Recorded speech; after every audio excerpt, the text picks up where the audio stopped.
Olá, boa noite. Este é o Jornal da Justiça desta terça-feira, 3 de março.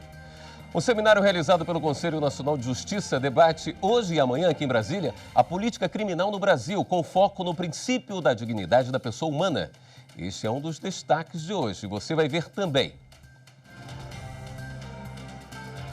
Primeira turma do Supremo julga ação penal contra o deputado Paulinho da Força. Conselho Nacional de Justiça afasta médico acusado de assédio sexual. Segunda turma do Supremo determina que caso do ex-deputado Júlio Lopes seja encaminhado à Justiça Eleitoral do Rio de Janeiro.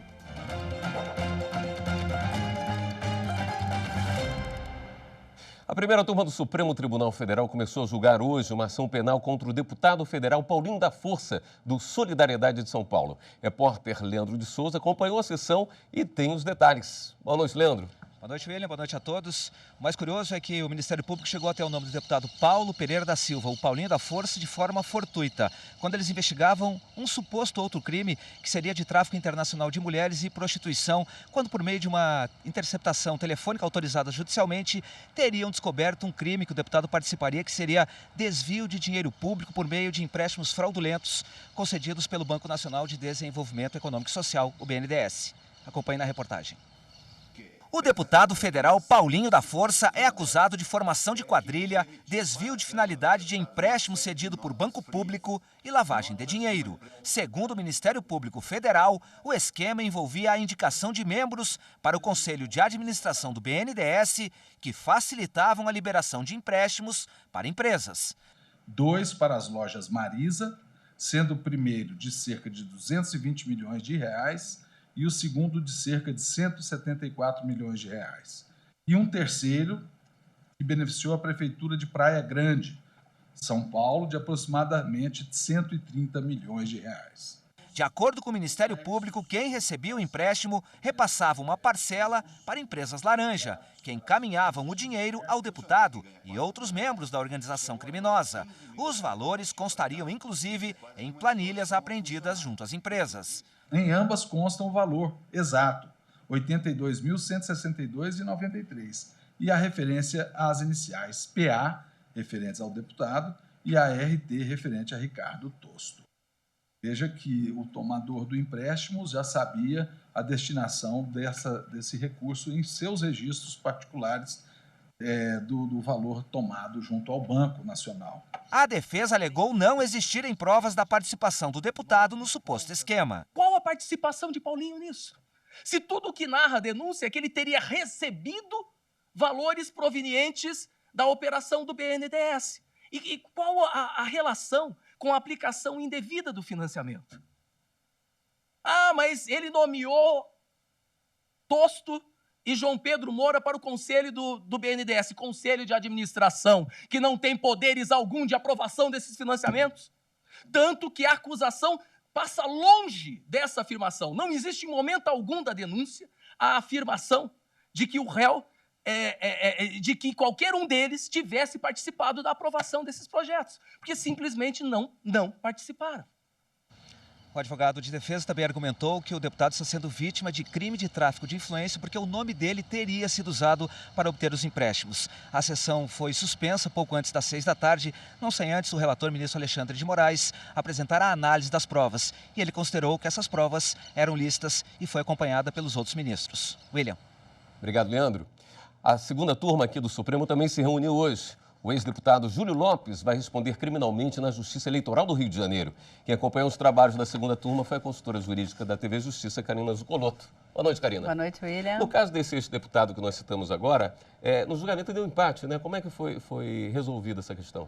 Os ministros acabaram para aplicar, em razão do empate, para aplicar o regimento interno do Supremo Tribunal Federal, concederam a ordem em habeas corpus de ofícios, quando não há o pedido, para que a Justiça Eleitoral pudesse receber todas as investigações contra o ex-parlamentar, já que estariam envolvidos crimes comuns e crimes eleitorais, e diante da jurisprudência recém-formada pelo Supremo Tribunal Federal no ano passado, quando houver conexão entre esses crimes, todos os processos devem ser encaminhados à Justiça Eleitoral. Mas a segunda turma começou o julgamento de um recurso que foi apresentado contra a decisão da ministra Carmen Lúcia, relatora desse processo, que havia determinado que as acusações fossem encaminhadas à Justiça Criminal Federal do Rio de Janeiro.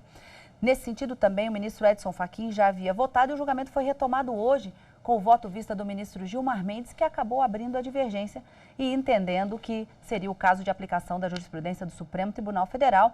Crimes comuns mais crimes eleitorais devem ser apurados pela Justiça Eleitoral. Caso o juiz eleitoral verifique que alguma daquelas condutas do qual o réu é acusado não deve ser processado e julgado pela Justiça Eleitoral, é ele quem deve determinar. Mas o ex-parlamentar é acusado de ter solicitado vantagem indevida no período em que ele era secretário de Transportes no estado do Rio de Janeiro, no período de 2010 e 2014, e também, de acordo com colaboradores da Odebrecht, ele teria solicitado vantagem indevida na condição de deputado federal, já não o é mais, mas quando era deputado federal, teria solicitado vantagem indevida para poder influenciar, já que ele teria uma influência na área da saúde, lá também no estado do Rio de Janeiro.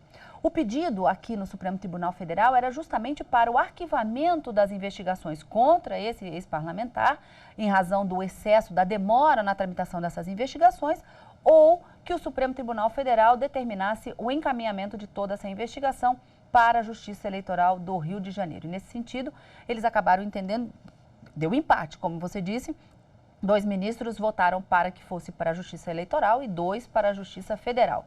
Como se tratava de um recurso em sede de inquérito, não poderia aplicar o regimento interno, então os ministros decidiram conceder a ordem de ofício em sede de habeas corpus e, nesse caso de empate, prevalece a decisão mais favorável, que era justamente um dos pedidos feitos por esse ex-parlamentar, que agora responde aos processos, vai responder os processos na Justiça Eleitoral do Rio. Também na mesma turma, julgamento de recursos Jacó Barata Filho.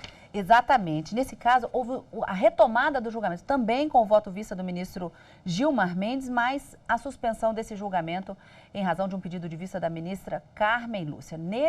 Nesse caso, o relator é o ministro Edson Fachin e o recurso vem contra a decisão dele, que negou a Jacó Barata Filho acesso a informações que teriam sido colhidas numa colaboração premiada feita entre Lúcio Funari e o Ministério Público Federal, de informações que ele havia sido informado por meio da imprensa. Então, o ministro Edson Fachin reafirmou o seu voto no sentido de que a própria lei do crime organizado prevê que, durante esse processo de colaboração premiada, deve haver o sigilo das informações e tão só quando houver uma investigação instaurada, um inquérito já em andamento, é que essas informações já colhidas poderiam ser repassadas e aí sim ser observada a súmula vinculante número 14 do Supremo Tribunal Federal. Mas não foi esse o entendimento do ministro Gilmar Mendes, nem do ministro Ricardo Lewandowski, que abriram divergência, mas esse julgamento deve ser retomado em breve em razão de um pedido de vista da ministra Carmen Lúcia. Esse é um assunto ainda enquanto marcado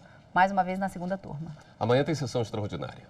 Amanhã o plenário começa, os trabalhos serão iniciados pela manhã. Uma sessão extraordinária convocada pelo ministro Dias Toffoli.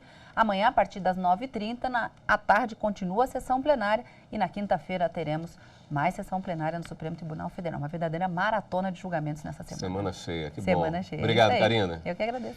Em julgamento nesta terça-feira, o Conselho Nacional de Justiça afastou um médico do cargo de diretor do Centro Clínico do Tribunal de Justiça de Goiás, acusado de assédio sexual. O CNJ ainda negou o pedido de punição contra uma magistrada do Mato Grosso. A reclamação foi feita em razão de supostas entrevistas em que a juíza do Mato Grosso, Selma Arruda, teria expressado juízo de valor sobre casos em andamento na Justiça. O julgamento da reclamação foi retomado nesta terça-feira com o voto da conselheira Candice Galvão. Para ela, as reportagens citadas no processo não indicam que a magistrada foi antiética e fora das funções do cargo. Embora as manchetes das notícias trazidas aos autos pelo reclamante cumpram o seu papel de prender a atenção do leitor com chamadas de impacto, a leitura do conteúdo das reportagens não indica pré-julgamento de processos judiciais em andamento. Voto seguido por unanimidade pelos demais conselheiros. Portanto, a reclamação foi negada. Outro caso julgado foi o pedido de providências contra um médico concursado que ocupava o cargo de diretor do Centro Clínico do Tribunal de Justiça de Goiás.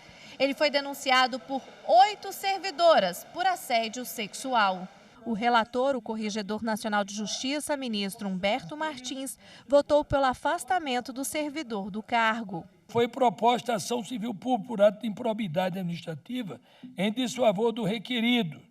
E, diante da gravidade dos fatos, requereu o Conselho Nacional de Justiça fossem adotadas providências urgentes para o afastamento cautelar no âmbito administrativo do investigado. Entendimento seguido pelos demais conselheiros. Foi avocado o PAD com afastamento, nos termos do voto do relator, coloco em deliberação a portaria de afastamento, não havendo divergência, aprovada a portaria à unanimidade. Veja a seguir, Superior Tribunal de Justiça cedia cerimônia de lançamento da 17ª edição do Prêmio Inovare. Voltamos em instantes. A justiça, para mim, é você montar leis, regras para que seja bom para todos e que todos possam cumprir. Nós temos que ter direitos e deveres e isso está dentro da justiça.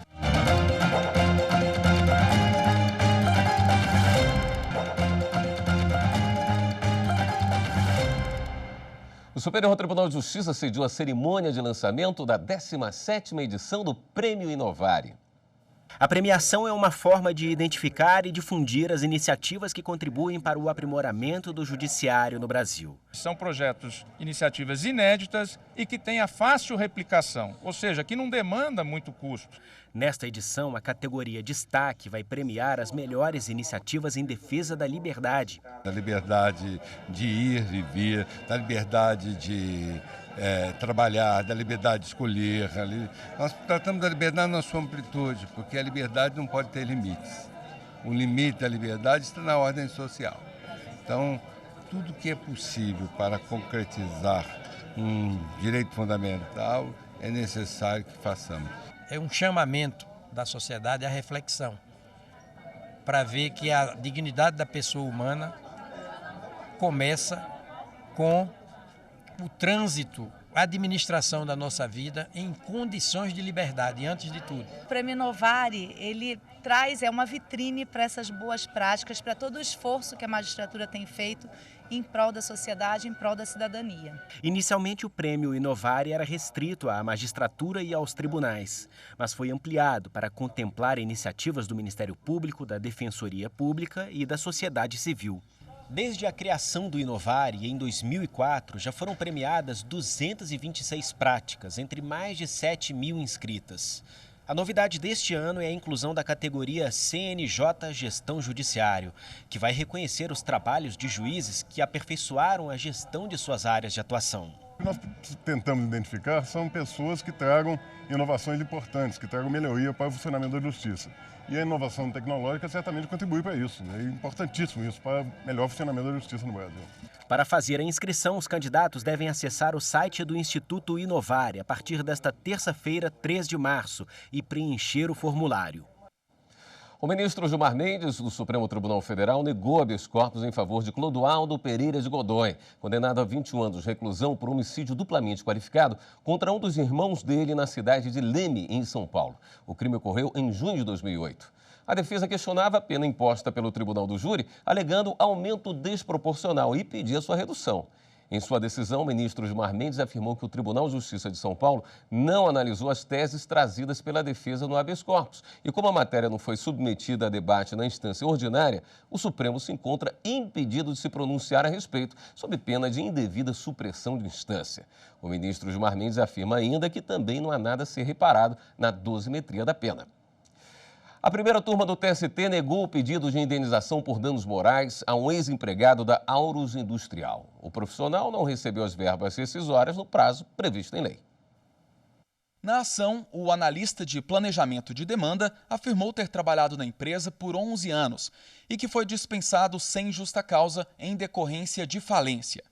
A empregadora expediu o termo de rescisão do contrato de trabalho, mas, segundo ele, apenas para assegurar direito ao recebimento do seguro-desemprego e FGTS.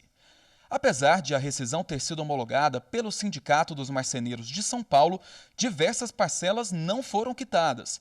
Por isso, ele ajuizou reclamação trabalhista para receber as diferenças e pediu também indenização por danos morais, com o argumento de que o atraso havia causado prejuízo à manutenção da família. O Tribunal Regional do Trabalho da 2ª Região em São Paulo manteve a sentença de 1º grau que condenou a massa falida da Aurus e outras empresas do grupo econômico Giroflex ao pagamento de reparação de R$ 2.000 pelo atraso. Segundo o TRT, ao ser dispensado, o empregado conta com o valor da rescisão para o pagamento de despesas e dívidas. O dinheiro também é utilizado para manutenção de gastos até a obtenção de nova colocação no mercado de trabalho. As empresas recorreram e o caso chegou ao TST. O relator do recurso, ministro Dezena da Silva, ressaltou que, de acordo com a jurisprudência do TST, o atraso no pagamento das verbas rescisórias não induz à conclusão automática de que houve dano moral. Ainda segundo o ministro, o dano não é presumível e a prova consistente da sua ocorrência é necessária para tornar legítima a condenação. Assim, a primeira turma seguiu por unanimidade o voto do relator para negar o pedido de indenização feito pelo profissional. Daqui a pouco, o seminário no CNJ debate a política criminal do Brasil, com foco no princípio da dignidade da pessoa humana.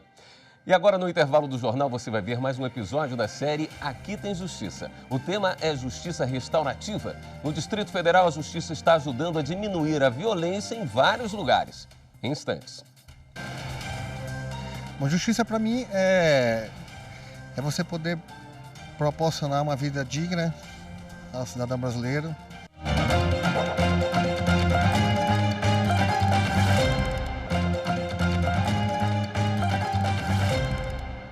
O Ministério Público entrou com recurso contra a decisão que mandou soltar 3 servidores públicos acusados de fraudar a Previdência no Amapá. Acusados de fazerem parte de uma organização criminosa especializada em fraudes no auxílio reclusão, os 3 acusados foram presos preventivamente em fevereiro deste ano. Segundo as investigações, eles causaram prejuízo de mais de 12 milhões de reais ao INSS. No recurso contra a decisão de liberar os criminosos, o Ministério Público Federal argumenta que eles podem interferir diretamente no andamento do processo, porque são pessoas de alta influência no serviço público e podem destruir provas. O recurso deve ser julgado nos próximos dias. Começou hoje na sede do Conselho Nacional de Justiça em Brasília o seminário Judiciário, Sistema Penal e Sistema Socioeducativo, questões estruturais e mudanças necessárias. Durante 2 dias, juízes, representantes do sistema de justiça criminal e pesquisadores estão debatendo a política criminal do Brasil com foco no princípio da dignidade da pessoa humana. Quem está acompanhando o encontro e traz as informações para a gente é a repórter Viviane Novaes. Oi, Viviane. Boa noite. Boa noite, William. Boa noite a todos. Olha, o seminário nesse primeiro dia terminou agora há pouquinho e foi um dia bastante movimentado, com vários temas em discussão e, sobretudo, a forma com que devem ser tratados os menores infratores e os presos. Vamos ver na reportagem. Na sede do Conselho Nacional de Justiça, 160 juízes e representantes do sistema de justiça criminal do Brasil e de outros países como Estados Unidos, Argentina, Costa Rica, Itália e Inglaterra. O Conselho Nacional de Justiça divulgou dados nacionais sobre as infrações de menores e os crimes praticados pelos presos. O crime mais comum entre os presos adultos é o tráfico de drogas. Depois vem o furto e o crime de trânsito. Já entre os menores, as infrações mais registradas são roubo, posse de drogas e atos análogos ao tráfico. Durante a tarde, o menor infrator foi o tema principal dos debates. Muito se falou que não adianta apenas punir. Um dos caminhos é a justiça restaurativa, por meio, por exemplo, da aprendizagem. através das práticas restaurativas, nós podemos desenvolver um modelo que vai mais ao encontro da integração social, promovendo sujeitos capazes de responsabilizar-se e alcançar uma maior autonomia no sentido de se enquadrar e automaticamente, espontaneamente na convivência social. Nós teríamos uma outra forma de responsabilização que seria a socioeducação, né? Que não é sanção, não é interdito, não é pena, mas é socioeducação, apesar de ter também, carregar com ela, uma forma de retribuição pelo mal causado por esse adolescente. Hoje, o sistema prisional brasileiro tem mais de 800 mil presos. O presidente do Supremo Tribunal Federal e do Conselho Nacional de Justiça, ministro Dias Toffoli, disse que enquanto aumenta o número de presos, diminui a sensação de segurança. Segundo o ministro, os números mostram que não basta prender. É curioso verificar que a conclusão foi de que a taxa de reentrada no sistema prisional é bastante superior à reentrada no sistema socioeducativo. Nós temos que trabalhar com dados da realidade. Não adianta eu achar que colocando uma pessoa, um adolescente de 17, 18 anos, nós estaremos trazendo segurança. Segundo o representante do Programa das Nações Unidas para o Desenvolvimento, é preciso um novo olhar sobre as pessoas que entram no sistema penal e socioeducativo. Ele lembrou a Declaração Universal dos Direitos Humanos para falar da garantia de tratamento digno a quem cumpre pena. Ao respeito que todos os indivíduos merecem quanto à sua dignidade e valor como seres humanos, independentemente de suas trajetórias de vida. É dar a esse preso o tratamento que ele merece. Há condenação, mas uma condenação acompanhada da dignidade humana. Olha, um dos temas de amanhã é o crime organizado e o sistema prisional. A gente vai conversar agora com o juiz Luiz Geraldo Lanfred, que é coordenador do Departamento de Monitoramento e Fiscalização do Sistema Carcerário e também do Sistema de Execução de Medidas Socioeducativas do Conselho Nacional de Justiça. Que experiência vai se mostrar amanhã? Amanhã nós teremos uma apresentação muito interessante de um advogado, consultor, muito experimentado de El Salvador.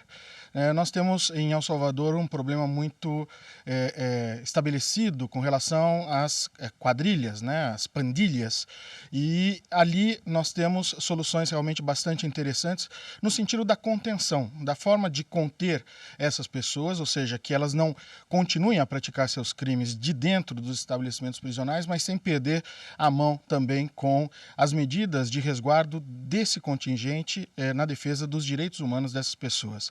É importante esse tema no nosso país porque nós sabemos que o crime organizado dentro da cadeia ele cresce justamente quando o Estado ali falta. Quando o Estado ali não está presente, efetivamente, há a ocupação desse espaço esse pelos próprios presos, e aí efetivamente há o fortalecimento desses grupos dentro das nossas penitenciárias. É um seminário internacional, é a primeira experiência que se faz aqui no Brasil? Não é a primeira experiência, mas nós estamos trazendo nesta oportunidade convidados de renome internacional e que vêm contribuir com a sua experiência acumulada, com as experiências de outros países, né, para discutirmos novas matrizes para a execução penal. Nós temos efetivamente uma situação consolidada no nosso país de um crescimento da população prisional muito acentuado, e isso aconteceu num curto espaço de tempo. Isso não é normal, isso não é compatível, por exemplo, com o crescimento da população, isso não é compatível, inclusive, com a melhora, né, dos níveis de sociabilidade do nosso país. E, efetivamente, como isso aconteceu, ou por que isso chegou a esse ponto? E a perspectiva é justamente trabalhar tanto, né, na cabeça dos juízes, dos promotores, dos defensores públicos, o que pode ser feito para reverter esse quadro, porque isso não está trazendo mais segurança para a sociedade. Muito obrigada, doutor Lanfred. Bem, o Seminário Internacional do Judiciário, aqui no Conselho Nacional de Justiça, termina amanhã, no final da manhã. Voltamos ao estúdio. Muito obrigado, Viviane. Hora de dar um giro na rede para saber das últimas notícias.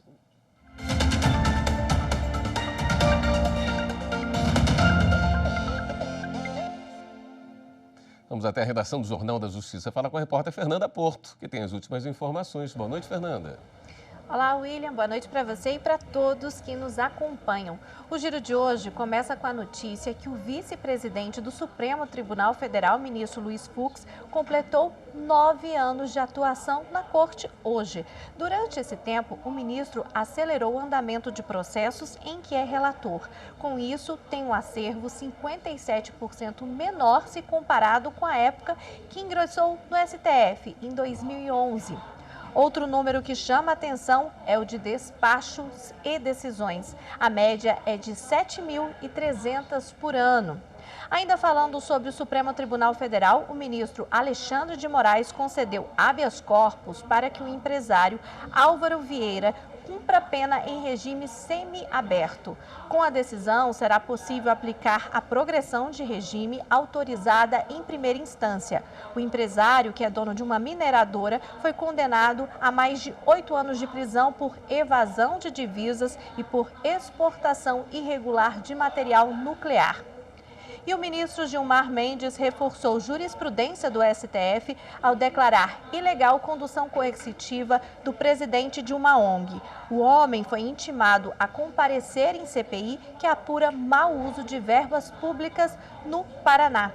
O giro fica por aqui, mas em casa você pode rever a qualquer momento essas e outras notícias do Poder Judiciário. Para isso, é só ir lá no YouTube e digitar TV Justiça Oficial. William? Obrigado, Fernanda. O Jornal da Justiça desta terça-feira termina aqui. Mas não se esqueça, mande seu recado ou sugestão de reportagem para o nosso WhatsApp 619-9260-616. Uma ótima noite para você. Até amanhã.